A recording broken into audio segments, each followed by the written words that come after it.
1172 کا دوسرا مہینہ گزر رہا تھا۔ شوبک کا قلعہ تو سر ہو چکا تھا، لیکن شہر میں ابھی بدنظمی اور افراتفری تھی۔ عیسائی اپنے کنبوں سمیت وہاں سے بھاگنے کی کوشش کر رہے تھے، کچھ بھاگ بھی گئے تھے۔ انہیں ڈر یہ محسوس ہو رہا تھا کہ جس طرح انہوں نے شوبک کے مسلمان باشندوں پر ظلم و تشدد کر رکھا تھا، اسی طرح اب مسلمان ان کا جینا حرام کر دیں گے۔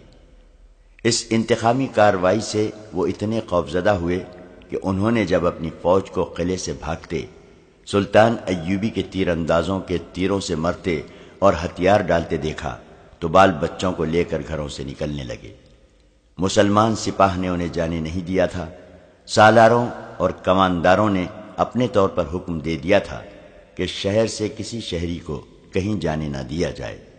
چنانچہ سپاہی بھاگنے والے عیسائیوں کو ریگستان کے دور دراز راستوں، گوشوں اور ٹیلوں کے علاقوں سے روک روک کر واپس بھیج رہے تھے۔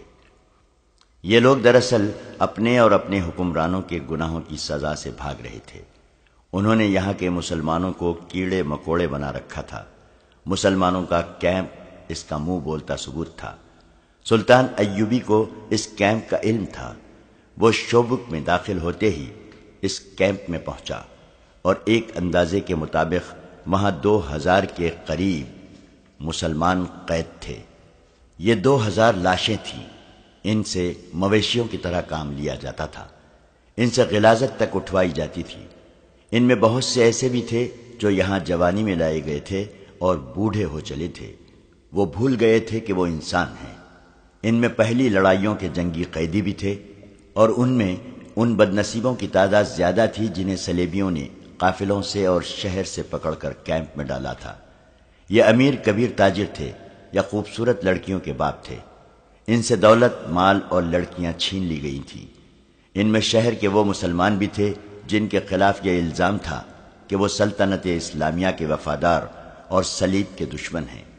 شہر میں جو مسلمان رہتے تھے وہ نماز اور قرآن گھروں میں چھپ چھپ کر پڑھتے تھے، وہ بھی اس طرح کہ آواز باہر نہ جائے۔ وہ معمولی حیثیت کے عیسائیوں کو بھی جھک کر سلام کرتے تھے۔ اپنی جوان بیٹیوں کو تو وہ پردے میں رکھتے ہی تھے، اپنی معصوم بچیوں کو بھی وہ باہر نکلنے نہیں دیتے تھے۔ عیسائی خوبصورت بچیوں کو اغوا کر لیتے تھے۔ سلطان ایوبی نے جب ان 2000 زندہ لاشوں کو دیکھا تو ان کے آنسو نکل آئے تھے۔ اس نے کہا تھا، ان مظلوموں کو آزاد کرانے کے لیے میں پوری کی پوری سلطنت اسلامیہ کو داؤ پر لگا سکتا ہوں۔ ان میں ان کی غذا اور ان کی صحت کے لیے فوری احکامات جاری کر دیے تھے اور کہا تھا کہ ابھی انہیں اسی جگہ رکھا جائے اور انہیں بستر مہیا کیے جائیں۔ اس کے پاس ابھی ان کی کہانیاں سننے کے لیے وقت نہیں تھا۔ اسے ابھی باہر کی کیفیت کو قابو میں لانا تھا۔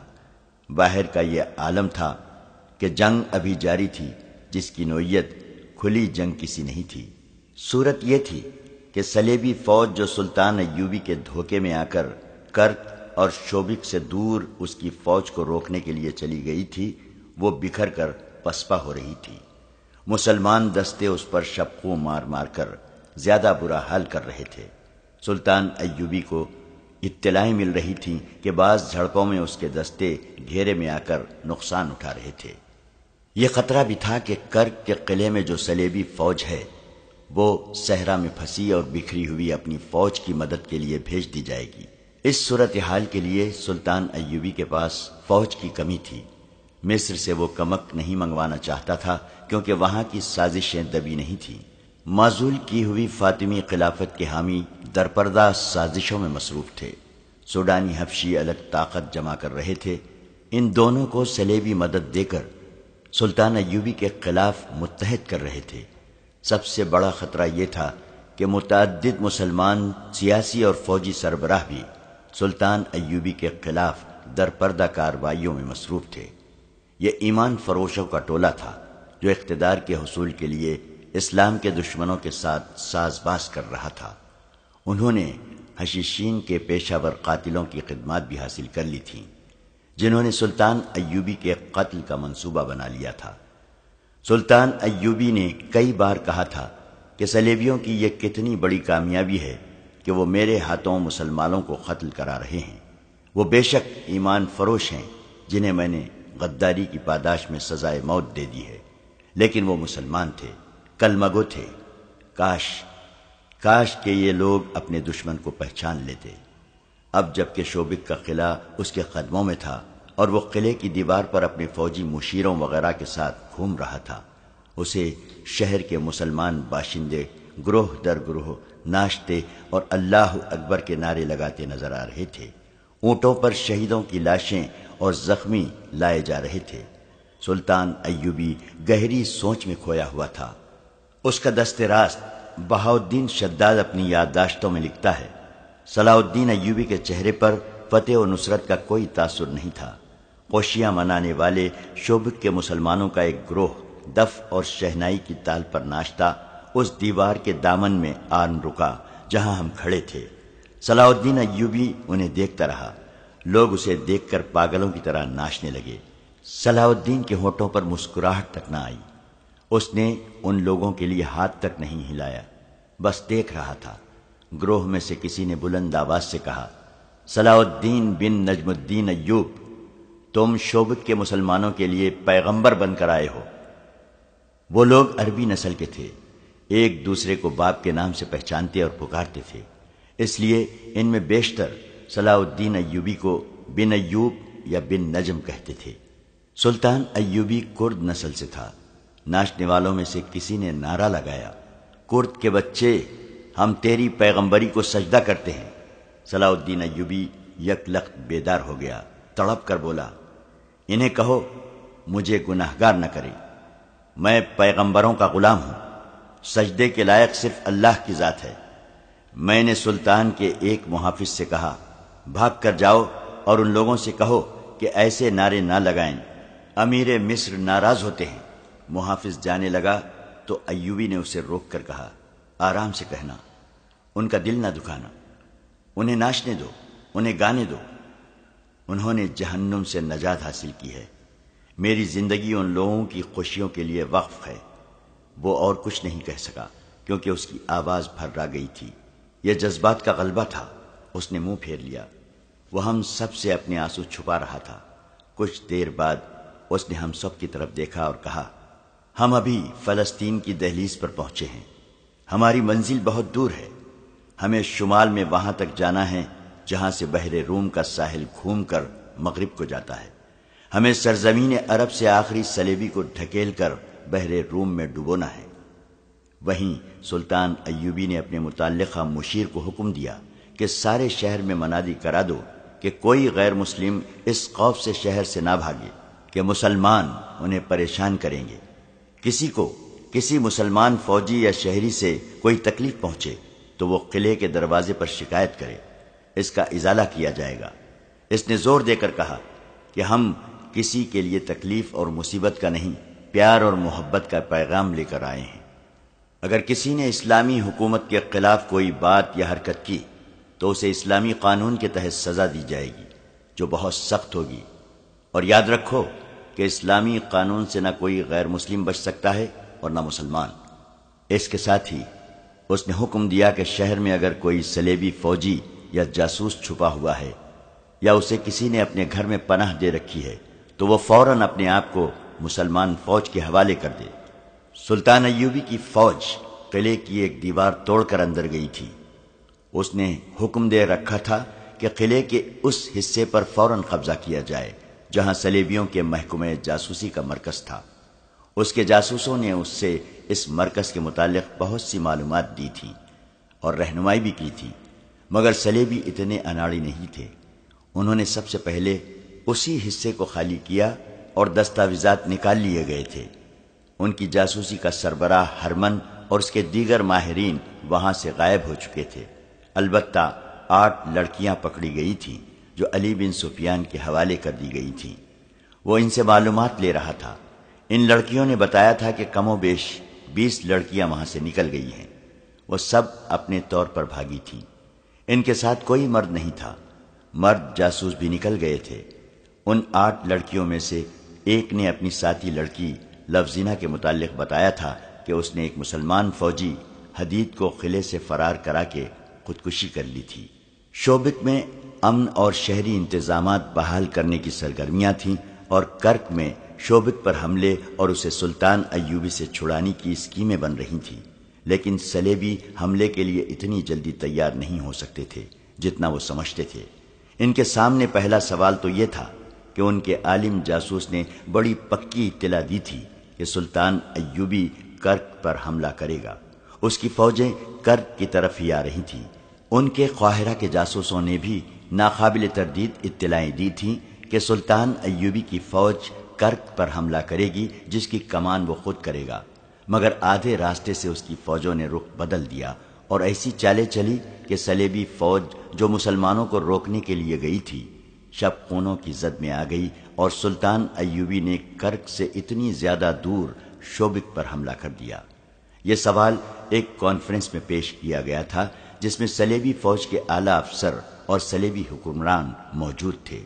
ان کے محکمہ جاسوسی کا سربراہ جرمن نژاد ہرمن اور عالم جاسوس جسے سلطان ایوبی نے قاہرہ سے گرفتار کر کے رہا کر دیا تھا، ملزموں کی حیثیت سے کانفرنس میں پیش کیے گئے۔ عالم جاسوس شوبک کے قلعے سے بھاگنے میں کامیاب ہو گیا تھا۔ اسے کانفرنس میں ہتھکڑیوں میں پیش کیا گیا تھا۔ اس پر الزام یہ تھا کہ اس نے غلط اطلاع دے کر مسلمانوں کو فائدہ پہنچایا اور ان کی فتح کا باعث بنا۔ اس نے ایک بار پھر بیان دیا کہ اسے یہ اطلاع کس طرح ملی تھی کہ سلطان ایوبی کرک پر حملہ کرے گا۔ اس نے یہ بھی کہا کہ اگر اس کی اطلاع میں کوئی شک تھا تو متعلقہ محکمے کو اس کے مطابق عمل نہیں کرنا چاہیے تھا۔ اس کے لیے اس بیان پر ہرمن سے پوچھا گیا کہ اس نے جاسوسی کے ماہر کی حیثیت سے کیوں تسلیم کر لیا تھا کہ اس جاسوس کی لائی ہوئی اطلاع بالکل صحیح ہے۔ مجھے اس ضمن میں بہت کچھ کہنا ہے، ہرمن نے کہا۔ میں یہ دعویٰ کر سکتا ہوں کہ میں جاسوسی اور سراغ رسانی کا ماہر ہوں، مگر کئی مواقع ایسے آئے ہیں جن میں میری مہارت اور میرے جاسوسوں کی محنت اور قربانی کو نظر انداز کر دیا گیا۔ اس کا نتیجہ یہ ہوا کہ میری مہارت فوج کی مرکزی کمان کے حکم یا کسی بادشاہ کے حکم کی نظر ہو گئی۔ اس کانفرنس میں 3 حکمران موجود ہیں اور ان کی متحدہ کمان کے اعلیٰ کمانڈر بھی موجود ہیں، اور جبکہ ہم اتنی بڑی شکست سے دوچار ہوئے ہیں جس میں شوبک جیسا قلعہ ہاتھ سے نکل گیا ہے، اس کے ساتھ میلوں وسیع علاقے پر مسلمانوں کا قبضہ ہو گیا ہے، سال بھر کی رسد اور دیگر ساز و سامان دشمن کے ہاتھ لگا ہے، اور شوبک کی پوری آبادی مسلمانوں کی غلام ہو گئی ہے۔ میں آپ کی خامیاں اور احمقانہ حرکتیں آپ کے سامنے رکھنا اپنا فرض سمجھتا ہوں، اور میں آپ سب کو بصد احترام یاد دلاتا ہوں کہ ہم نے سلیب پر حلف اٹھایا ہے کہ سلیب کے وقار کے لیے اپنا آپ قربان کر دیں گے۔ اگر آپ میں سے کسی کے ذاتی وقار کو ٹھیس پہنچے تو اسے سلیب کا وقار پیش نظر رکھنا چاہیے۔ ہرمن کی حیثیت ایسی تھی کہ کونارڈ، گے آف لوزینیان اور شاہ اگسٹس جیسے قصر بادشاہ بھی اس کی بات رد کرنے کی جرت نہیں کرتے تھے۔ جاسوسی کا تمام تر نظام اس کے ہاتھ میں تھا، ان میں تباہ کار جاسوس بھی تھے۔ ہرمن کسی بھی حکمران کو خفیہ طریقے سے قتل کرانے کی ہمت اور اہلیت رکھتا تھا۔ اسے اجازت دے دی گئی کہ وہ اپنا تجزیہ پیش کرے۔ میں یہ سمجھنے سے قاصر ہوں کہ دشمن کے راز معلوم کرنے کے لیے اور اس کی کردار کشی کے لیے صرف لڑکیوں پر کیوں بھروسہ کیا جا رہا ہے؟ اس نے پوچھا۔ اس لیے کہ عورت انسان کی بہت بڑی کمزوری ہے، کسی حکمران نے کہا۔ کردار کشی کا بہترین ذریعہ عورت ہے، خواہ وہ تحریر میں ہو یا گوشت پوشت کی صورت میں ہو۔ کیا تم اس سے انکار کر سکتے ہو کہ عرب میں بہت سے مسلمان امراء، قلعے داروں اور وزراء کو ہم نے عورت کے ہاتھوں اپنا غلام بنا لیا ہے؟ لیکن آپ یہ نہیں سوچ رہے ہیں کہ اس وقت مسلمانوں کی حکومت فوج کے ہاتھ میں ہے، ہرمن نے کہا۔ ان کا خلیفہ اپنا حکم نہیں منوا سکتا، فوجی امور میں اس کا کوئی عمل دخل نہیں۔ صلاح الدین ایوبی کی مصر میں حیثیت ایک گورنر کی ہے، لیکن اس نے وہاں کے خلیفہ کو معزول کر دیا ہے۔ ادھر نور الدین زنگی ہے جس کی حیثیت ایک سالار اور وزیر کی ہے، لیکن جنگی امور میں اسے بغداد کے خلیفہ سے حکم اور اجازت لینے کی کوئی ضرورت نہیں۔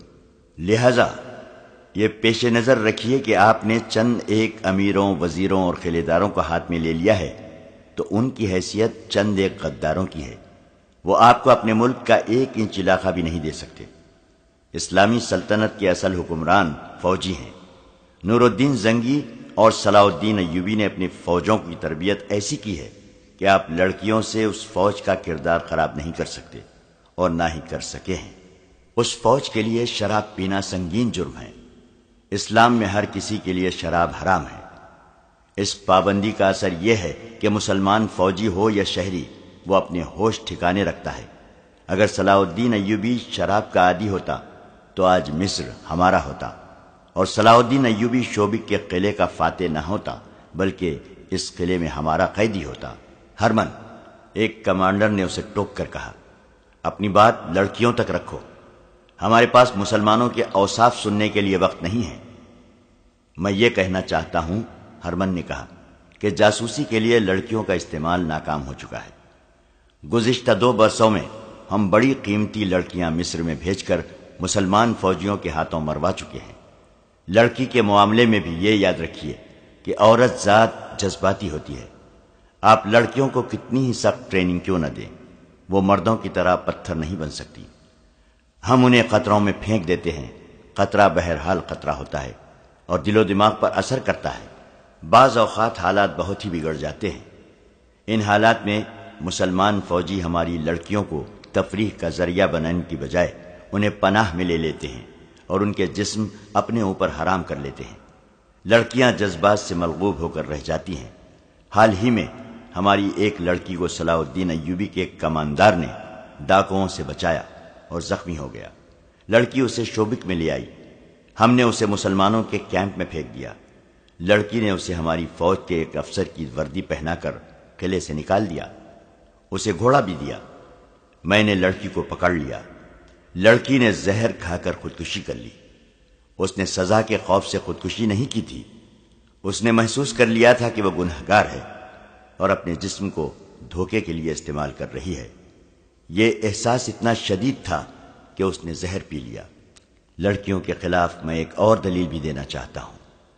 ہمارے پاس جو جاسوس لڑکیاں ہیں ان میں زیادہ تعداد ان کی ہے جنہیں ہم نے بچپن میں مسلمانوں کے قافلوں سے یا ان کے گھروں سے اغوا کرایا تھا۔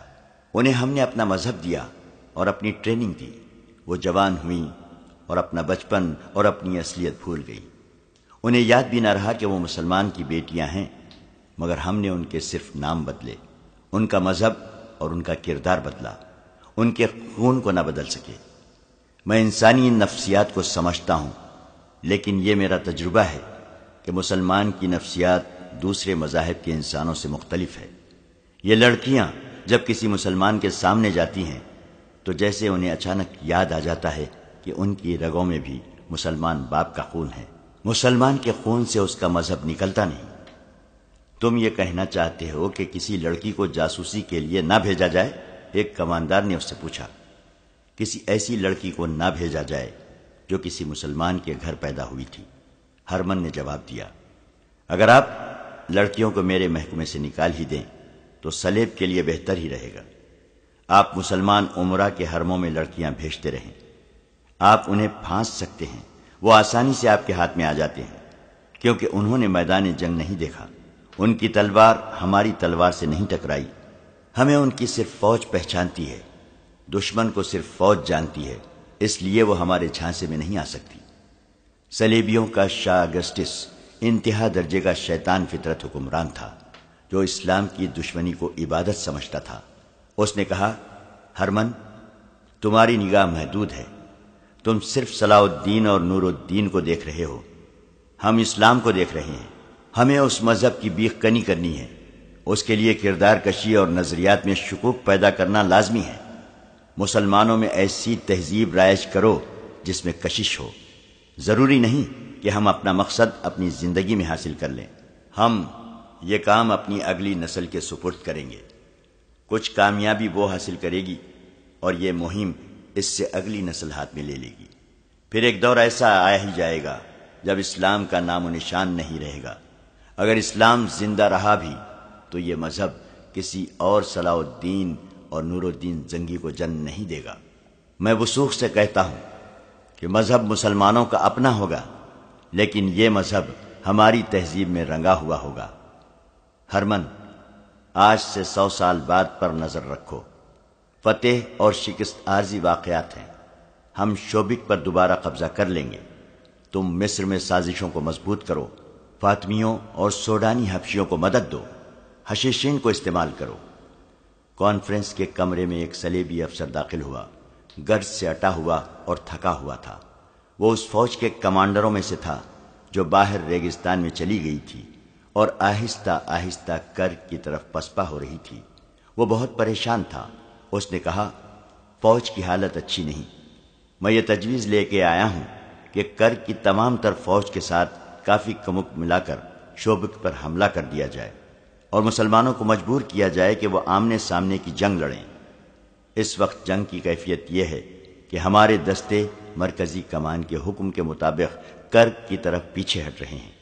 مسلمانوں کے شبخون مارنے والے دستے تھوڑی سی نفری سے رات کو عقبی حصے پر شبخون مارتے اور غائب ہو جاتے ہیں۔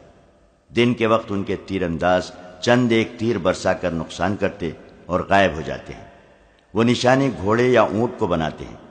جس جانور کو تیر لگتا ہے وہ بھگدڑ مچا دیتا ہے، اسے دیکھ کر دوسرے گھوڑے اور اونٹ بھی ڈرتے ہیں اور بے قابو ہو جاتے ہیں۔ ہم نے رک کر ادھر ادھر کے دستے اکٹھے کیے اور جوابی حملے کرنے کی کوشش کی، لیکن مسلمان آمنے سامنے نہیں آتے۔ ہمارے کچھ دستوں کو انہوں نے صرف اس لیے مارا ہے کہ مسلمان انہیں اپنی مرضی کے میدان میں لے جا کر لڑاتے ہیں۔ سپاہ میں لڑنے کا جذبہ مان پڑ گیا ہے۔ جذبے کو بیدار کرنے کے لیے ضروری ہے کہ ایک شدید جوابی حملہ کیا جائے۔ اس مسئلے پر بحث شروع ہو گئی۔ صلیبیوں کے لیے مشکل یہ پیدا ہو گئی تھی کہ ان کی فوج کا بڑا حصہ، جسے بہترین لڑاکا سمجھا جاتا تھا، کرک سے دور ریگزار میں بکھر گیا تھا۔ سلطان ایوبی کی چال کامیاب تھی۔ اس کے کماندار اور دستوں کے عہدیدار اس کی چال کو خوش اسلوبی سے عملی رنگ دے رہے تھے۔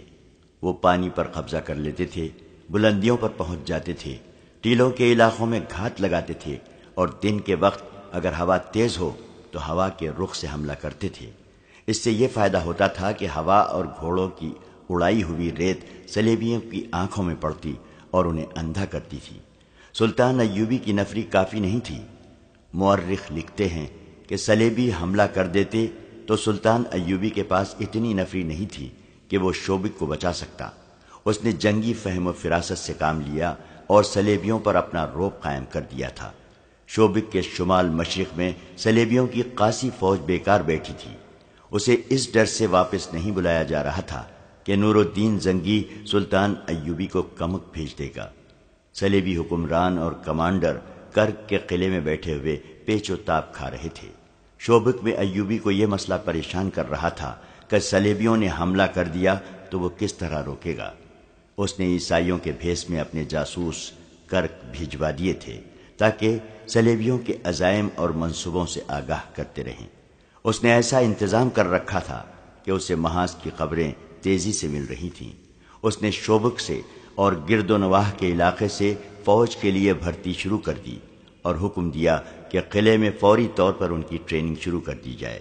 صلیبیوں کے بہت سے گھوڑے اور اونٹ قلعے میں رہ گئے تھے۔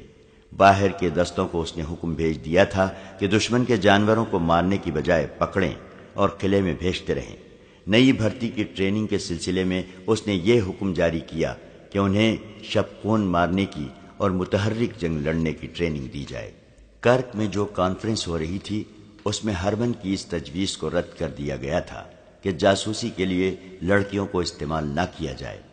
البتہ عالم جاسوس کو چھوڑ دیا گیا اور اسے یہ حکم دیا گیا کہ وہ مسلمانوں پر نظریاتی حملے کرنے کے لیے آدمی تیار کرے۔ اس کے بعد یہ پوچھا گیا کہ شوبک میں کتنی جاسوس لڑکیاں اور مرد رہ گئے ہیں اور کیا لڑکیوں کو وہاں سے نکالا جا سکتا ہے؟ ہرمن نے انہیں بتایا کہ چند ایک لڑکیاں مسلمان کی قید میں ہیں، کچھ نکل آئی ہیں اور کچھ لاپتہ ہیں۔ مرد جاسوسوں کے متعلق اس نے بتایا کہ چند ایک قید ہو گئے ہیں اور بہت سے وہیں ہیں۔ انہیں اطلاع بھیج دی گئی ہے کہ وہیں رہیں اور اب مسلمان بن کر اپنا کام کریں۔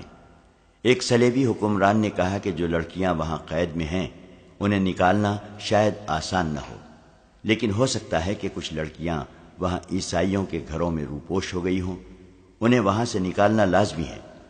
تھوڑی دیر کے بحث و مباحثے کے بعد طے ہوا کہ ایک ایسا گروہ تیار کیا جائے جو سلطان ایوبی کے شبکوں مارنے والے آدمیوں کی طرح جان پر کھیلنا جانتا ہو۔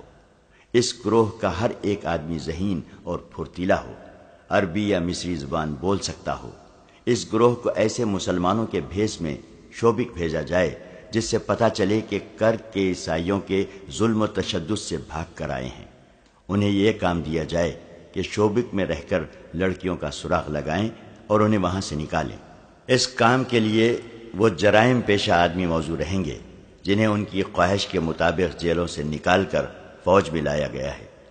فوج میں پیشہ ور مجرموں کو تلاش کرو اور انہیں چند دن ٹریننگ دے کر شوبک بھیج دو، لیکن یہ خیال رکھو کہ ان میں وہی سپاہی ہوں جو شوبک میں رہ چکے ہوں اور وہاں کی گلی کوچوں سے واقف ہوں۔ یہاں یہ مسئلہ پیدا ہوا کہ یہ جرائم پیشہ آدمی اس خطے کی زبان نہیں جانتے۔ اس کا حل یہ پیش کیا گیا کہ زیادہ تر ایسے آدمی بھیجے جائیں جو وہاں کی زبان جانتے ہوں۔ متعدد مورخین نے شوبک کی فتح کو کئی ایک رنگ دیے ہیں۔ ان میں صاف گو قسم کے مورخین نے جو ولیم آف ٹائر کی طرح عیسائی ہیں صلیبیوں پر کڑی نکتہ چینی کی ہے۔ وہ لکھتے ہیں کہ ان کے حکمران خوبصورت لڑکیوں کے ذریعے مسلمان علاقوں میں جاسوسی، تقریب کاری اور کردار کشی پر زیادہ توجہ دیتے تھے۔ اس سے ان کے اپنے کردار کا پتہ ملتا ہے کہ کیا تھا۔ یہ درست ہے کہ انہوں نے مسلمانوں کے چند ایک غیر فوجی سربراہوں کو اپنے زیر اثر لے لیا تھا، لیکن ان کے دماغ میں یہ نہ آئی کہ مسلمانوں کی ایک قوم بھی ہے اور ایک فوج بھی ہے۔ کسی قوم اور اس کی فوج کے قومی جذبے کو مارنا آسان کام نہیں ہوتا۔ اس صورت میں جبکہ صلیبیوں نے مسلمانوں کے نہتے قافلے لوٹے تھے، ان کی بچیاں اغوا کی تھیں، مفتوحہ علاقوں میں وسیع پیمانے پر آبرو ریزی کی، قتل عام کیا اور مسلمانوں کو بیگار کیمپوں میں ٹھوس کر جانور بنا دیا، مسلمان قوم اور فوج کے جذبے کو مجروح کرنا ممکن ہی نہیں تھا۔ انہوں نے مسلمانوں کے دلوں میں انتقام کا جذبہ پیدا کر دیا تھا۔ اسلام کی صفوں میں چند ایک غدار پیدا کر لینے سے اس مذہب کی عظمت کو مجروح نہیں کیا جا سکتا تھا۔ مورخین نے لکھا ہے کہ اس وقت جب شوبک پر حملے کی ضرورت تھی اور جب سلطان صلاح الدین ایوبی جنگی لحاظ سے کمزور تھا، صلیبیوں نے شوبک سے چند ایک لڑکیوں کو نکال لانے پر توجہ مرکوز کر لی اور اس مہم کے لیے جانبازوں کا گروہ تیار ہونے لگا۔ وہ لکھتے ہیں کہ صلاح الدین ایوبی کی جنگی فہم و فراست کی داد دینی پڑتی ہے کہ اس نے صلیبیوں پر یہ رعب طاری کر دیا تھا کہ اس نے ان کی فوج کو بکھیر دیا ہے۔ صلیبیوں نے اس تاثر کو قبول کر لیا تھا۔ انہوں نے اس طرف توجہ ہی نہ دی کہ ایوبی کی اپنی فوج دستہ دستہ ٹولہ ٹولہ ہو کے بکھر گئی ہے، اور یہ بھی کہا جا سکتا ہے کہ سلطان ایوبی اس صورتحال سے کچھ پریشان بھی تھا۔ اس کے مشیر خاص شداد نے اس کی جس پریشانی کا ذکر کیا ہے وہ یہی ہو سکتی ہے کہ اس کے دستے صلیبیوں کے تعاقب میں بکھر گئے تھے۔ اس سے مرکزیت ختم ہو گئی تھی، اور یہ بھی صحیح ہے کہ اس کے دستے ذاتی اور قومی جذبے کے تحت لڑ رہے تھے۔ ایسی مثالیں بھی ملی ہیں کہ بعض مسلمان دستے صحرائی بھول بھلیوں میں بھٹک گئے اور خوراک اور پانی سے محروم رہے، لیکن وہ ہر حال اور ہر کیفیت میں لڑتے رہے۔ یہ جذبے کی جنگ تھی جس سے صلیبی سپاہی آری تھے۔ انہوں نے اپنے کمانڈروں کو پسپا ہوتے دیکھا تو ان میں لڑنے کا جذبہ ختم ہو گیا۔ اگر صلیبی ادھر توجہ دیتے تو ایوبی کی بکھری ہوئی فوج پر قابو پا سکتے تھے، مگر وہ ذرا ذرا سی باتوں پر اتنی زیادہ توجہ دیتے تھے جتنی اہم جنگی امور پر دی جاتی ہے۔ یہاں ایک اور وضاحت ضروری ہے۔ اس دور کے صلیبی واقعہ نگاروں کے حوالے سے 2-3 غیر مسلم مورخین نے اس قسم کی غلط بیانی کی ہے کہ سلطان صلاح الدین ایوبی نے مسلسل 2 سال شوبک کو محاصرے میں رکھا اور ناکام لوٹ گیا۔ انہوں نے اس کی وجہ یہ بیان کی ہے کہ نور الدین زنگی اور صلاح الدین ایوبی کے درمیان غلط فہمی پیدا ہو گئی تھی۔ زنگی کو اس کے مشیروں نے خبردار کیا تھا کہ ایوبی مصر کو اپنے ذاتی تسلط میں رکھ کر فلسطین کا بھی خود مختار حکمران بننا چاہتا ہے۔ وہ فلسطین پر قبضہ کر کے زنگی کو معزول کر دے گا۔ یہ مورخین لکھتے ہیں کہ نور الدین زنگی نے اس بہانے شوبک کو اپنی فوج روانہ کر دی کہ یہ سلطان ایوبی کے لیے کمک ہے، لیکن اس نے اپنے کمانڈروں کو یہ خفیہ ہدایت دی تھی کہ وہ شوبک کے جنگی امور اپنے قبضے میں لے لیں۔ چنانچہ یہ فوج آئی۔ سلطان ایوبی سے کسی نے کہا کہ نور الدین زنگی نے یہ فوج اس کی مدد کے لیے نہیں بھیجی، بلکہ اس کی مرکزی کمان پر قبضہ کرنے کے لیے بھیجی ہے۔ یہ سن کر سلطان ایوبی دل برداشتہ ہو گیا اور وہ شوبک کا محاصرہ اٹھا کر مصر کو کوچ کر گیا۔ عیسائی مورخین نے زنگی اور ایوبی کی اس مفروضہ چپقلش کو بہت اچھالا ہے، لیکن ان مورخین کی تعداد زیادہ ہے جنہوں نے یہ ثابت کیا ہے کہ سلطان ایوبی نے 1.5 ماہ کے محاصرے کے بعد شوبک کا قلعہ لے لیا تھا۔ البتہ یہ پتہ بھی ملتا ہے کہ صلیبی تخریب کاروں نے نور الدین زنگی کو سلطان ایوبی کے خلاف بھڑکانے کی کوشش کی، جو کامیاب نہیں ہو سکی۔ اس کا ثبوت یہ ہے کہ سلطان ایوبی کے والد نجم الدین ایوب لمبی مسافت طے کر کے شوبک پہنچے۔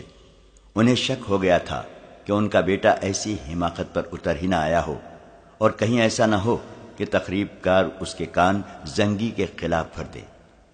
بہاؤالدین شداد اپنی یادداشتوں میں رقم تراز ہے۔ اپنے والد بزرگوار کو دیکھ کر ایوبی بہت حیران ہوا، ان کے گھٹنے چھو کر مصافحہ کیا اور سمجھا کہ محترم والد اسے فتح کی مبارکباد دینے آئے ہیں، مگر انہوں نے بیٹے کو پہلے الفاظ یہ کہے، کیا نور الدین زنگی جاہل ہے جس نے مجھ جیسے گمنام اور غریب آدمی کے بیٹے کو مصر کا حکمران بنا ڈالا ہے؟ کیا مجھے یہ سننا پڑے گا کہ تیرا بیٹا ذاتی اقتدار کی خاطر سلطنت اسلامیہ کے محافظ نور الدین زنگی کا دشمن ہو گیا ہے؟ جاؤ اور زنگی سے معافی مانگو۔ بات کھلی تو معلوم ہوا کہ سلطان ایوبی کا ذہن صاف ہے اور نور الدین زنگی سے کمک مانگنے والا ہے۔ نجم الدین ایوب مطمئن ہو گئے اور واضح ہو گیا کہ یہ صلیبیوں کی تخریب کاری اور عیاری ہے۔ سلطان ایوبی نے اپنے خصوصی قاصد اور معتمد فقیہ عیسیٰ الحکاری کو اپنے والد محترم کے ساتھ رخصت کیا اور الحکاری کو نور الدین زنگی کے نام ایک تحریری پیغام دیا۔ اس کے ساتھ شوبک کے کچھ تحفے بھی بھیجے۔ اس نے لکھا، بیش قیمت تحفہ شوبک کا قلعہ ہے جو میں آپ کے قدموں میں پیش کرتا ہوں۔ اس کے بعد خدائے عزوجل کی مدد سے کرک کا قلعہ پیش کر دوں گا۔ اس پیغام میں سلطان ایوبی نے واضح کیا تھا کہ صلیبیوں کی تخریب کاری سے خبردار رہیں اور یہ نہ بھولیں کہ کچھ مسلمان امراء بھی اس تخریب کاری اور سازشوں میں صلیبیوں کا ہاتھ بٹا رہے ہیں، ان کی سرکوبی کی جائے۔ اس پیغام میں سلطان ایوبی نے شوبک کی اس وقت کی صورتحال اور اپنی فوج کی کیفیت تفصیل سے لکھی اور کچھ انقلابی تجویزیں بھی پیش کیں۔ اس نے زنگی کو لکھا کہ ان حالات میں جب دشمن ہماری سرزمین پر قلعہ بند ہے اور وہ میدان جنگ میں ہمارے خلاف سرگرم ہیں اور زمین دوز کارروائیوں سے بھی ہمارے درمیان غدار پیدا کر رہا ہے، میں اس نتیجے پر پہنچا ہوں کہ ہماری غیر فوجی قیادت نہ صرف ناکام ہو گئی ہے بلکہ سلطنت اسلامیہ کے لیے خطرہ بن گئی ہے۔ ہم گھر سے دور بے رحم صحراؤں میں دشمن سے برسر پیکار ہیں۔ ہمارے مجاہد لڑتے اور مرتے ہیں، وہ بھوکے اور پیاسے بھی لڑتے ہیں، انہیں کفن نصیب نہیں ہوتے، ان کی لاشیں گھوڑوں کے تلے روندی جاتی ہیں اور صحرائی لومڑیاں اور گدھوں کی خوراک بنتی ہیں۔ اسلام کی عظمت اور قوم کے وقار کو جتنا وہ سمجھتے ہیں اتنا اور کوئی نہیں سمجھ سکتا۔ ہمارے غیر فوجی حکام اور سربراہوں کے خون کا ایک قطرہ نہیں گرتا، وہ میدان جنگ سے بہت دور محفوظ بیٹھے ہیں۔ یہی وجہ ہے کہ وہ عیش و عشرت کے عادی ہو گئے ہیں۔ دشمن انہیں نہایت حسین اور چھلبلی لڑکیوں اور یورپ کی شراب سے اپنا مرید بنا لیا ہے۔ ہم دین و ایمان کی سربلندی کے لیے مرتے ہیں اور وہ ایمان کو دشمن کے ہاتھ بیچ کر عیش کرتے اور اس کے ہاتھ مضبوط کرتے ہیں۔ سلطان ایوبی نے لکھا کہ اب جب کہ میں فلسطین کی دہلیز پر آ گیا ہوں اور میں نے فلسطین لیے بغیر واپس نہ جانے کا طے کر لیا ہے، میں ضروری سمجھتا ہوں کہ آپ نور الدین زنگی غیر فوجی قیادت پر کڑی نظر رکھیں۔ امیر العلماء سے کہیں کہ وہ مساجد میں اور ہر جگہ اعلان کر دے کہ سلطنت اسلامیہ کا صرف ایک خلیفہ ہے اور یہ بغداد کی خلافت ہے۔ ہر مسلمان پر اس واحد خلافت کی اطاعت فرض ہے، لیکن خطبے میں اور کسی مسجد میں خلیفہ کا نام نہیں لیا جائے گا۔ عظیم نام صرف اللہ اور اس کے رسول صلی اللہ علیہ وسلم کا ہے۔ یہ حکم بھی جاری کیا کہ آئندہ جب خلیفہ یا کوئی حاکم کسی دورے یا معائنے کے لیے باہر نکلے گا تو اس کے محافظ دستے کے سوا کوئی جلوس اس کے ساتھ نہیں ہوگا، اور لوگ راستے میں رک کر اور جھک جھک کر اسے سلام نہیں کریں گے۔ سلطان ایوبی نے سب سے زیادہ اہم بات یہ لکھی کہ شیعہ سنی تفرقہ بڑھتا جا رہا ہے۔ فاطمی خلافت کی معزولی نے اس تفرقے میں اضافہ کر دیا ہے۔ یہ تفریق ختم ہونی چاہیے۔ بے شک خلافت اور حکومت سنی ہیں، لیکن کسی سنی حاکم یا اہلکار کو یہ حق حاصل نہیں کہ وہ شیعوں کو اپنا غلام سمجھے۔ حکومت اور فوج میں شیعوں کو پوری نمائندگی دی جائے۔ اس قسم کی کچھ اور بھی انقلابی تجاویز تھیں جو سلطان ایوبی نے نور الدین زنگی کو بھیجی۔ مورخین اس پر متفق ہیں کہ زنگی نے ان پر فوری طور پر عمل کیا۔ اپنے ہاں بھی سلطان ایوبی نے شیعہ سنی تفرقہ پیار و محبت، عقل و دانش سے مٹانا شروع کر دیا۔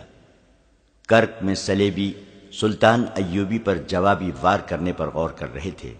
ان کی مرکزی کمان نے قاصدوں کے ذریعے اپنی بکھری ہوئی فوج کو احکام بھیج دیے کہ مسلمانوں سے لڑنے کی کوشش نہ کریں، بلکہ نکلنے کی ترکیب کریں تاکہ جوابی حملے کے لیے زیادہ سے زیادہ فوج بچ جائے۔ ان احکام کے ساتھ ہی انہوں نے 40 جابازوں کا ایک گروہ تیار کر لیا جسے مظلوم مسلمانوں کے بحروپ میں شوبک میں داخل ہوا اور لڑکیوں کو وہاں سے نکالنا تھا۔ صلیبی حکمرانوں نے اس خیال سے کہ سلطان ایوبی مصر سے غیر حاضر ہے، وہاں اپنے تقریب کاروں میں اضافہ کرنے کا بھی فیصلہ کر لیا۔ وہ سوڈانیوں اور فاطمیوں کو جلد از جلد متحد کر کے قاہرہ پر قبضہ کرنا چاہتے تھے۔ شوبک اور کرک کے درمیانی علاقے میں بہت خون بہہ رہا تھا۔ وہ سارا علاقہ ہموار ریگستان نہیں تھا۔ کئی جگہوں پر مٹی اور ریتیلی سلوں کے ٹیلے تھے اور کہیں ریت کی گول گول ٹیکریاں تھیں جن میں کوئی داخل ہو جائے تو باہر نکلنے کا راستہ نہیں ملتا تھا۔ ایسے علاقوں میں سلیبی بھی مر رہے تھے اور سلطان ایوبی کے مجاہدین بھی، اور وہاں شوبک کے وہ عیسائی بھی مر رہے تھے جو مسلمانوں کے ڈر سے شہر سے کرک کی سمت بھاگ اٹھے تھے۔ فضا میں گدھوں کے قول اڑ رہے تھے، ان کے پیٹ انسانی گوشت سے بھرے ہوئے تھے۔ صحرائی درندے لاشوں کو چیڑ پھاڑ رہے تھے اور مورکہ آرائی کا یہ عالم تھا جیسے افق سے افق تک انسان ایک دوسرے کا کشت و خون کر رہے ہوں۔ اس وسیع ریگزار میں کہیں کہیں نخلستان بھی تھے جہاں پانی مل جاتا تھا۔ تھکے ہارے انسان، زخمی انسان اور پیاس کے مارے ہوئے انسان وہاں جا جا کر گرتے تھے۔ عماد ہاشم سلطان ایوبی کی فوج کے ایک چھوٹے سے دستے کا کمانڈر تھا۔ وہ شامی باشندہ تھا، اسی لیے وہ اپنا نام عماد شامی بتایا کرتا تھا۔ صلیبیوں کے خلاف جو جذبہ ہر مسلمان سپاہی کے دل میں تھا وہ عماد شامی میں بھی تھا، لیکن اس کے جذبے میں انتقام کا قہر اور غضب زیادہ تھا۔ اس کے متعلق سب جانتے تھے کہ وہ یتیم ہے اور اس کا سگا عزیز رشتہ دار کوئی نہیں، لیکن اسے یہ یقین نہیں تھا کہ وہ یتیم ہے یا نہیں، کیونکہ اس کا باپ اس کی آنکھوں کے سامنے مرا نہیں تھا۔ وہ 13-14 سال کی عمر میں گھر سے بھاگا تھا۔ اس وقت اس کا گھر شوبک میں تھا۔ اسے اچھی طرح یاد تھا کہ اس کے بچپن میں شوبک پر صلیبیوں کا قبضہ ہوا تھا اور انہوں نے مسلمانوں کا کشت و خون شروع کر دیا تھا۔ اس کا بچپن صلیبیوں کی دہشت میں گزرا تھا۔ اس نے مسلمان جنگی قیدی بھی دیکھے جنہیں مار مار کر لایا جا رہا تھا، اور اس کے سامنے 2 قیدیوں کے سر کاٹ دیے گئے تھے کیونکہ وہ زخموں کی وجہ سے چل نہیں سکتے تھے۔ اس نے مسلمان گھروں سے لڑکیاں اغوا ہوتے دیکھی تھی اور اس نے مسلمانوں کو بیگار میں جاتے بھی دیکھا تھا۔ شوبک کے مسلمان کہا کرتے تھے کہ جب شہر میں عیسائی مسلمانوں کو بلا وجہ پکڑ پکڑ کر کیمپ میں لے جانا شروع کر دیں اور ان کے گھروں پر حملہ کرنے لگیں تو سمجھ لو کہ انہیں مسلمانوں کے ہاتھوں کہیں شکست ہوئی ہے۔ عماد شاہی کا گھر بھی محفوظ نہ رہا۔ اس کی ایک بہن تھی جس کی عمر 7-8 سال تھی۔ اسے وہ بہن یاد تھی۔ وہ بہت خوبصورت اور گڑیا سی تھی۔ گھر میں اس کا باپ تھا، ماں تھی اور ایک بڑا بھائی بھی تھا۔ ایک روز عماد کی گڑیا سی بہن باہر نکل گئی اور لاپتہ ہو گئی۔ باپ نے تلاش کی مگر کہیں نہ ملی۔ ایک مسلمان پڑوسی نے اسے بتایا کہ اسے عیسائی اٹھا لے گئے ہیں۔ باپ شہر کے حاکم کے پاس فریاد لے کر گیا۔ جو ہی اس نے بتایا کہ وہ مسلمان ہے، حاکم اس پر برس پڑا اور اس پر الزام عائد کیا کہ وہ حکمران قوم پر اتنا گھٹیا الزام تھوپ رہا ہے۔ گھر آ کر باپ نے اور عماد کے بڑے بھائی نے عیسائیوں کے خلاف شور شرابہ کیا۔ اس کا نتیجہ یہ ہوا کہ رات کو ان کے گھر حملہ ہوا۔ عماد نے اپنی ماں اور بڑے بھائی کو قتل ہوتے دیکھا۔ وہ باہر بھاگ گیا اور ایک مسلمان کے گھر جا چھپا۔ اس کے بعد وہ اپنے گھر نہیں گیا، کیونکہ اس مسلمان نے اس ڈر سے اسے باہر نہیں نکلنے دیا کہ عیسائی اسے بھی قتل کر دیں گے۔ تھوڑے دنوں بعد اس مسلمان نے اسے ایک اور آدمی کے حوالے کر دیا جو اسے چوری چھپے شہر سے باہر لے گیا۔ صبح کے وقت وہ ایک قافلے کے ساتھ جا رہا تھا۔ بہت دنوں کی مسافت کے بعد وہ شام پہنچا۔ وہاں اسے ایک امیر کبیر تاجر کے گھر نوکری مل گئی۔ اب اس کی یہی زندگی تھی کہ نوکری کرے اور زندہ رہے۔ وہ ذہنی طور پر بالغ اور بیدار ہو گیا۔ یہ انتقام کا جذبہ تھا۔ اسی جذبے کے زیر اثر اسے فوجی اچھے لگتے تھے۔ اس نے تاجر کی نوکری چھوڑ کر کسی فوجی حاکم کے گھر میں نوکری کر لی۔ عماد نے اسے بتایا کہ اس پر کیا بیتی ہے اور یہ بھی بتایا کہ وہ فوج میں بھرتی ہونا چاہتا ہے۔ اس حاکم نے اس کی پرورش کی اور 16 سال کی عمر میں اسے شام کی فوج میں بھرتی کرا دیا۔ وہ انتقام کے لیے بے تاب تھا۔ اسے 3-4 معرکوں میں شریک ہونے کا موقع ملا جن میں اس کے جوہر سامنے آ گئے۔ 11-12 سال بعد اسے اس فوج کے ساتھ مصر روانہ کر دیا گیا جو نور الدین زنگی نے سلطان ایوبی کی مدد کے لیے بھیجی تھی۔ 2 سال مصر میں گزر گئے۔ پھر خدا نے اس کی یہ مراد بھی پوری کی کہ وہ شوبک پر حملہ کرنے والی فوج کے ساتھ گیا، لیکن اسے اس فوج میں رکھا گیا جسے ریگزار میں صلیبیوں کی فوج پر حملے کرنے تھے۔ وہاں وہ صلیبیوں کے لیے قہر بنا ہوا تھا۔ اس کا چھاپا مار سوار دستہ مشہور ہو گیا تھا۔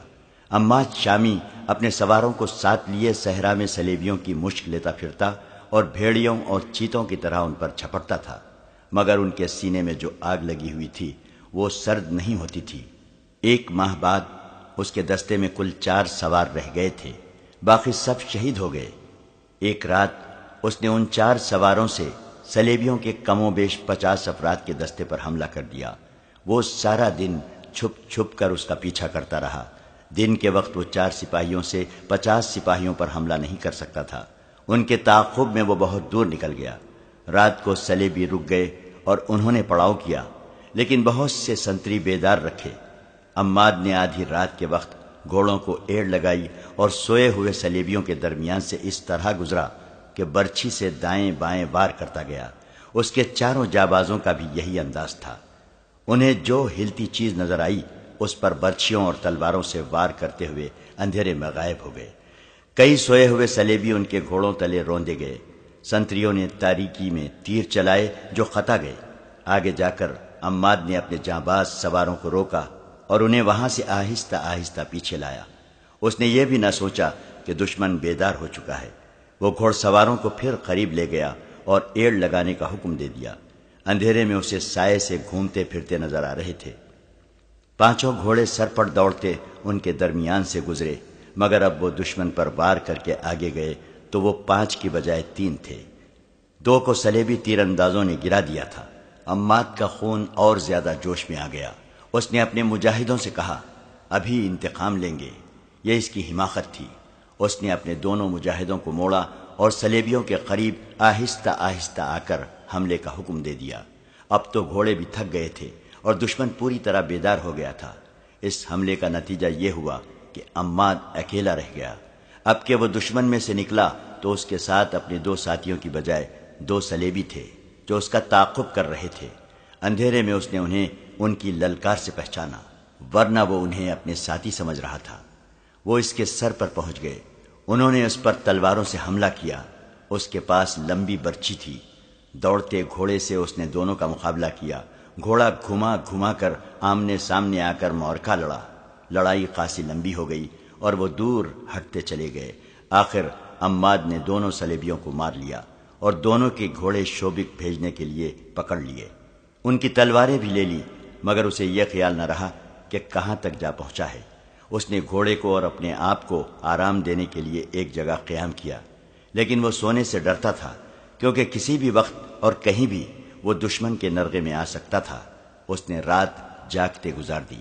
ستارے دیکھ کر اس نے یہ معلوم کر لیا کہ شوبک کس طرف اور کرک کس طرف ہے، اور اسے صحرا میں کون سی جگہ جانا ہے جہاں اسے اپنا کوئی دستہ مل جائے گا۔ صبح ہوتے ہی وہ چل پڑا۔ وہ صحراؤں میں جنا پلا تھا، بھٹکنے کا کوئی خطرہ نہیں تھا۔ وہ تجربے کار چھاپا مار تھا، خطرے کو دور سے سونگھنے کی اہلیت رکھتا تھا۔ اسے دور دور صلیبی 4-4 یا 5-5 کی ٹولیوں میں جاتے نظر آئے۔ اگر اس کے پاس 2 فالتو گھوڑے نہ ہوتے تو کسی ٹولی پر حملہ کر دیتا۔ وہ بچتا بچاتا اپنی راہ چلتا گیا۔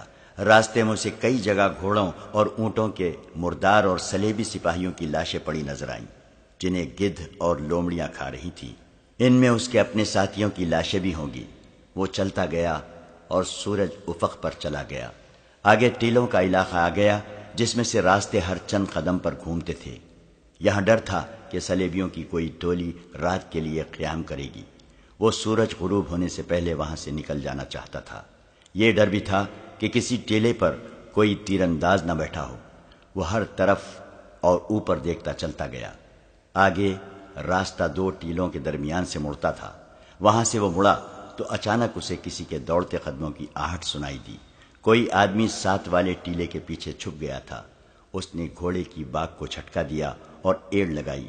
تیز رفتار سے وہ ٹیلے کے پیچھے گیا تو آگے راستہ ایک اور ٹیلے نے بند کر رکھا تھا۔ یہ جگہ ایک وسیع کھڈ بنی ہوئی تھی۔ عماد سے کوئی 20 قدم دور میلے کچیلے سے چوغے والا ایک آدمی ہاتھوں اور گھٹنوں کے بل ٹیلے پر چڑھنے کی کوشش کر رہا تھا۔ عماد کی طرف اس کی پیٹھ تھی۔ اس آدمی کا سر ڈھکا ہوا تھا۔ وہ آدمی نہتہ معلوم ہوتا تھا۔ عماد نے اسے للکارا، مگر وہ ٹیلے پر چڑھنے کی کوشش کرتا رہا۔ ٹیلا مشکل قسم کا تھا۔ عماد آگے چلا گیا۔ اس آدمی نے ایک کوشش اور کی، مگر کہیں ہاتھ پاؤں نہ جما سکا۔ وہ نڈھال ہو چکا تھا۔ ٹیلے سے اس کی گرفت ڈھیلی ہو گئی اور وہ لڑکتا ہوا عماد کے گھوڑے کے قدموں میں آن پڑا۔ اس کے سر سے چوغے کی اوڑھنی والا حصہ اتر گیا۔ عماد یہ دیکھ کر حیران رہ گیا کہ وہ ایک جوان لڑکی تھی، اور خوبصورت اتنی جو اس نے پہلے کبھی نہیں دیکھی تھی۔ عماد گھوڑے سے اترا۔ لڑکی خوفزدہ تھی۔ اس کی رہی سہی قوت بھی خوف نے ختم کر دی۔ وہ اٹھی مگر بیٹھ گئی۔ عماد نے اس سے پوچھا کہ وہ کون ہے۔ اس نے جواب دیا، پانی پلاؤ۔ عماد نے ایک گھوڑے سے پانی کی چھاگل کھول کر اسے دے دی۔ اس نے بےتابی سے پانی پیا اور اس کی آنکھیں بند ہونے لگیں۔ عماد نے اسے کھانے کے لیے کچھ دیا۔ جو اس کے پیٹ میں گیا تو اس کے چہرے پر زندگی کے آثار نظر آنے لگے۔ عماد نے اس سے کہا، مجھ سے ڈرو نہیں، بتاؤ کون ہو؟ شوبک سے اپنے خاندان کے ساتھ چلی تھی۔ اس نے تھکی ہاری زبان میں کہا، سب مارے گئے ہیں، میں اکیلی رہ گئی ہوں۔ مسلمانوں نے راستے میں حملہ کر دیا تھا۔ مجھے سچ کیوں نہیں بتا دیتی کہ تم کون ہو؟ عماد نے کہا، تم نے جو کچھ کہا ہے جھوٹ کہا ہے۔ جھوٹ ہی صحیح، اس نے خوفزدہ لہجے میں کہا، مجھ پر رحم کرو اور مجھے کرک تک پہنچا دو۔ شوبک تک؟ عماد نے کہا، میں تمہیں شوبک لے جا سکتا ہوں، کرک نہیں۔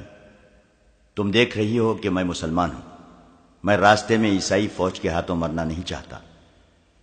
پھر مجھے ایک گھوڑا دے دو۔ لڑکی نے کہا، میں لڑکی ہوں، اگر راستے میں کسی کے قبضے میں آ گئی تو جانتے ہو کہ میرا انجام کیا ہوگا۔ میں تمہیں گھوڑا بھی نہیں دے سکتا، تمہیں یہاں سے اکیلے روانہ بھی نہیں کر سکتا۔ عماد نے کہا، یہ میرا فرض ہے کہ تمہیں اپنے ساتھ شوبک لے جاؤں۔ وہاں مجھے کس کے حوالے کرو گے؟ اپنے حاکموں کے حوالے کروں گا، عماد نے کہا، اور اس سے تسلی دی، تمہارے ساتھ وہ سلوک نہیں ہوگا جس کا تمہیں ڈر ہے۔ لڑکی کرک جانے کی ضد کر رہی تھی۔ عماد نے اسے بتایا کہ انہیں حکم ملا ہے کہ شوبک کے کسی بھی عیسائی باشندے کو وہاں سے بھاگنے نہ دیا جائے۔ اس کے علاوہ اس نے لڑکی کو خبردار کیا کہ وہ کرک تک نہیں پہنچ سکے گی۔ وہ چونکہ گوری رنگت کی خوبصورت لڑکی تھی، اس لیے لڑکی کو یہ ڈر تھا کہ یہ مسلمان فوجی اسے بے آبرو کرے گا۔ اس نے سوچا کہ کیوں نہ اس کے ساتھ آبرو کا ہی سودا کر کے اسے کہا جائے کہ وہ اسے گھوڑا دے دے۔ لڑکی نے اپنا رویہ بدل لیا اور عماد سے کہا، میں بہت تھکی ہوئی ہوں، آج رات یہیں قیام کیا جائے، صبح شوبک کو روانہ ہو جائیں گے۔ عماد بھی تھکا ہوا تھا، گھوڑوں کا بھی یہی حال تھا، وہ لڑکی کی بھی حالت دیکھ رہا تھا۔ اس نے وہیں رکنے کا فیصلہ کر لیا۔ اس سے پہلے لڑکی نے اسے غور سے نہیں دیکھا تھا۔ اس نے یہی دیکھا تھا کہ یہ بڑی ہوئی داڑھی والا مسلمان فوجی ہے جو جسم کی ساخت اور گرد سے اٹے ہوئے چہرے سے وحشی لگتا ہے۔ اس سے اسے رحم کی امید نہیں تھی۔ اب جب کہ اس نے کچھ اور ہی سوچ لیا تھا، اس نے عماد کو گہری نظروں سے دیکھا۔ اس وقت عماد بھی اسے گہری نظروں سے دیکھ رہا تھا اور سوچ رہا تھا کہ اس قدر حسین لڑکی کا اس صحرا میں اکیلے رہ جانا، جہاں صلیبی اور اسلامی سپاہی لمبے عرصے سے بھوکے بھیڑیوں کی طرح بھاگتے دوڑتے پھر رہے ہیں، اس کے لیے کتنا خطرناک ہے۔ اور یہ بھی ہو سکتا ہے کہ اس لڑکی پر سپاہی یا کماندار آپس میں ہی لڑ مرے۔ وہ خود بھی فرشتہ نہیں تھا۔ اس نے لڑکی کی آنکھوں میں جھانکا۔ اس وقت لڑکی اسے دیکھ رہی تھی۔ عماد نے کوشش کی کہ وہ لڑکی سے نظریں پھیر لے، مگر لڑکی کی آنکھوں نے اس کی آنکھوں کو گرفتار کر لیا۔ اس نے اپنے جسم کے اندر کوئی ایسا جذبہ محسوس کیا جو اس کے لیے اجنبی تھا۔ اس نے ایک بار نظریں جھکا لی، مگر آنکھیں اپنے آپ پھر اوپر اٹھ گئیں اور وہ بے چین سا ہونے لگا۔ لڑکی کے ہونٹوں پر ہلکی سی مسکراہٹ آ گئی۔ عماد نے آہستہ سے کہا، تم شاید کنواری ہو؟ ہاں، لڑکی نے جواب دیا اور ذرا سا بھی سوچے بغیر کہہ دیا، میرا دنیا میں کوئی نہیں رہا، اگر میرے ساتھ کرک چلے چلو تو میں تمہارے ساتھ شادی کر لوں گی۔ عماد بیدار سا ہو گیا۔ اس نے کہا، پھر تم مجھے کہو گی کہ اپنا مذہب تبدیل کر لو، جو میں نہیں کر سکوں گا۔ تم شوبک چل کر میرے ساتھ شادی کرو اور مسلمان ہو جاؤ۔ مجھے بہرحال کرک جانا ہے، لڑکی نے کہا۔ اگر میرے ساتھ وہاں تک چلو گے تو تمہاری دنیا بدل جائے گی۔ لڑکی نے سودا بازی شروع کر دی تھی، لیکن عماد کچھ اور ہی سوچ رہا تھا۔ یہ سوچ ایسی تھی جسے وہ سمجھ بھی نہیں سکتا تھا۔ وہ بار بار لڑکی کے چہرے، اس کے ریشمی بالوں اور آنکھوں کو دیکھتا اور سر جھکا کر سوچ میں کھو جاتا تھا۔ لڑکی کی جیسے وہ کوئی بات سن ہی نہیں رہا تھا۔ تھوڑی دیر بعد لڑکی کا چہرہ گہری شام کی تاریکی میں چھپ گیا۔ اس نے گھوڑے کے ساتھ بندھے ہوئے تھیلے میں سے کھانے کی 2-3 چیزیں نکالی، لڑکی کو دیں اور خود بھی کھا لی۔ اس کا جسم اس قدر نڈھال تھا، جو ہی لیٹا اس کی آنکھ لگ گئی۔ آدھی رات کے بعد جب لڑکی نے کروٹ بدلی اور اس کی آنکھ کھل گئی، اس نے عماد کو دیکھا۔ وہ قراٹے لے رہا تھا۔ ان سے چند قدم دور گھوڑے کھڑے تھے۔ رات کے پچھلے پہر کا چاند ٹیلوں کے اوپر آ گیا تھا۔ صحرائی چاندنی آئینے کی طرح شفاف تھی۔ لڑکی نے گھوڑوں کو دیکھا۔ عماد کو اتنا ہوش بھی نہ تھا کہ سونے سے پہلے گھوڑوں کی زینیں اتار دیتا۔ لڑکی نے گھوڑے تیار دیکھے۔ عماد کو گہری نیند سوئے دیکھا اور یہ بھی محسوس کیا کہ پیٹ میں خوراک اور پانی جانے سے اس کا جسم تر و تازہ ہو گیا ہے، تو اس نے اپنے چوغے کے اندر ہاتھ ڈالا۔ جب اس کا ہاتھ باہر آیا تو اس کی اتنی دلکش انگلیوں نے ایک خنجر کو مضبوطی سے پکڑ رکھا تھا۔ چاندنی میں اسے عماد کا چہرہ نظر آ رہا تھا۔ وہ تو بے ہوشی کی نیند سویا ہوا تھا۔ لڑکی نے چاندنی میں چمکتے ہوئے خنجر کو دیکھا اور ایک بار پھر عماد کے چہرے پر نظر ڈالی۔ عماد آہستہ سے کچھ بڑبڑایا۔ وہ نیند میں بول رہا تھا۔ لڑکی یہی سمجھ سکی کہ وہ گھر والوں کو یاد کر رہا ہے۔ لڑکی نے عماد کے سینے کو غور سے دیکھا اور اندازہ کیا کہ اس کا دل کہاں ہے۔ وہ ایک سے دوسرا وار کرنا نہیں چاہتی تھی۔ یہ وار دل پر ہونا چاہیے تھا تاکہ عماد فوراً مر جائے، ورنہ وہ مرتے مرتے بھی اسے مار ڈالے گا۔ لڑکی نے خنجر کو اور زیادہ مضبوطی سے پکڑ لیا اور گھوڑوں کو دیکھا۔ اس نے دل ہی دل میں پورا عمل دہرایا۔ وہ خنجر دل میں اتار دے گی اور بھاگ کر ایک گھوڑے پر سوار ہو جائے گی اور گھوڑے کو ایڑ لگا دے گی۔ وہ سپاہی نہیں تھی، ورنہ وہ بلا سوچے سمجھے خنجر مار کر عماد کو ختم کر دیتی۔ یہی وجہ کافی تھی کہ عماد مسلمان ہے اور اس کا دشمن، مگر وہ بار بار عماد کے چہرے پر نظریں گاڑ لیتی تھی، اور جب اسے قتل کرنے کے لیے خنجر کو مضبوطی سے پکڑتی تو اس کا دل دھڑکنے لگتا تھا۔ عماد ایک بار پھر بڑبڑایا۔ اب کہ اس کے الفاظ ذرا صاف تھے، وہ خواب میں اپنے گھر پہنچا ہوا تھا۔ اس کی ماں کا نام لیا، بہن کو بھی یاد کیا اور کچھ ایسے الفاظ کہے جیسے انہیں قتل کر دیا گیا، اور عماد قاتلوں کو ڈھونڈ رہا تھا۔ کوئی احساس یا جذبہ لڑکی کا ہاتھ روک رہا تھا۔ خوف بھی ہو سکتا تھا، یہ قتل نہ کرنے کا جذبہ بھی ہو سکتا تھا۔ لڑکی بے چین ہو گئی۔ اس نے یہ ارادہ کیا کہ قتل نہ کرے، آہستہ سے اٹھے، گھوڑے پر بیٹھے اور آہستہ آہستہ اس کھٹ سے نکل جائے۔ وہ اٹھی اور خنجر ہاتھ میں لیے گھوڑے کی طرف چل پڑی، مگر ریت نے اس کے پاؤں جکڑ لیے۔ اس نے رک کر عماد کو دیکھا تو اچانک اس کے ذہن میں یہ خیال آیا کہ اس مرد نے اتنی بھی پرواہ نہیں کی کہ اسے ایک جوان لڑکی تنہائی میں مل گئی ہے۔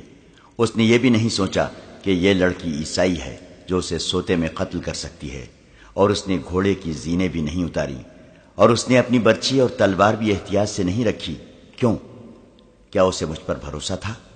کیا یہ اتنا ہی بے حس ہے کہ میری جوانی اس کے اندر کوئی جذبہ بیدار نہیں کر سکی؟ اسے ایسے محسوس ہونے لگا جیسے اس آدمی نے اسے گھوڑے سے زیادہ قیمتی نہیں سمجھا۔ وہ آہستہ آہستہ ایک گھوڑے تک پہنچی۔ گھوڑا ہنہنایا۔ لڑکی نے گھبرا کر عماد کو دیکھا۔ گھوڑے کی آواز پر بھی اس کی آنکھ نہ کھلی۔ وہ 3 گھوڑوں کی اونٹ میں کھڑی ایک گھوڑے پر سوار ہونے کا ارادہ کر رہی تھی کہ اسے اپنے عقب سے آواز سنائی دی، کون ہو تم؟ لڑکی نے چونک کر پیچھے دیکھا۔ ایک آدمی نے منہ سے وسل بجائی اور کہا، ہماری یہ قسمت۔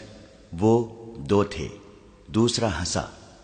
لڑکی زبان سے پہچان گئی کہ یہ سلیبی ہیں۔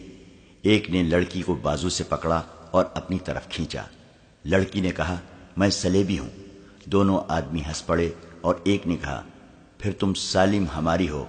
آؤ ذرا ٹھہرو اور میری بات سنو۔ اس نے کہا، میں شوبک سے فرار ہو کر آئی ہوں۔ میرا نام ایونا ہے۔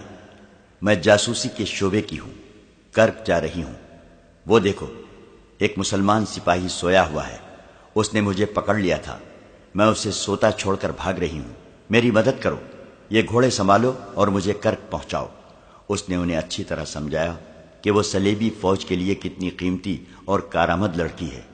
ایک سلیبی نے اسے وحشیوں کی طرح بازوؤں میں جکڑ لیا اور کہا، جہاں کہو گی پہنچا دیں گے۔